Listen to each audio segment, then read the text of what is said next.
Hi, and welcome to our predictive planning demo today.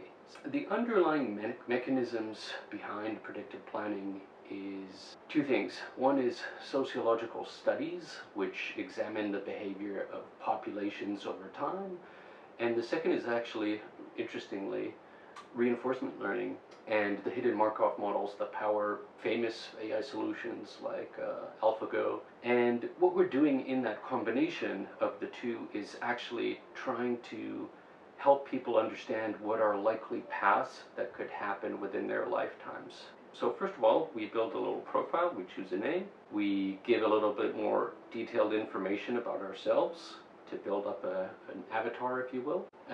What we see here is basically how typical our makeup is within the training data population that we have underneath this algorithm. From here, what we're going to do is fill in the picture of what my life is today. And now we're going to populate actually our history. So how did we get here so that we can understand the sort of complete game dynamics of my life and then simulate forward. So the first thing we're going to do is select when I started my first job, 99. Never been out of work, say like taking care of kids or something like that, sadly. And then I'm going to just quickly populate my sort of rough income development history. So now we have our complete history that you can see populated here, and we can move on to predictions. So now it's going to run a few hundred simulations, and it's going to pick out, you might say, the most common events that occur in these simulations. So it's running a bit of a Monte Carlo simulation here, so every time you might get something interesting or different. So now we can see that it's played my life forward, and really fundamentally, where are these predictions coming from? It's looking at people like me that have sort of similar histories in our training data and projecting what types of futures those people lived from that point onward when they were age 39 or similar.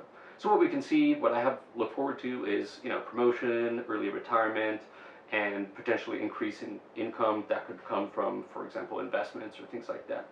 But we also have a toggle here to show the uncomfortable truths, which mean things like divorce, decrease in income, unemployment, etc., for people who are kind of ready to have that more serious conversation. Now, what are we going to do with this tool? Fundamentally, we think this is going to be a sort of lead-in and a precursor to a better type of financial planning where we could inform the user about cash flow risks and impacts and allow them to then effectively use this as a template for adding their own aspirations and goals and create really what we think is a holistic, realistic financial plan. Thank you.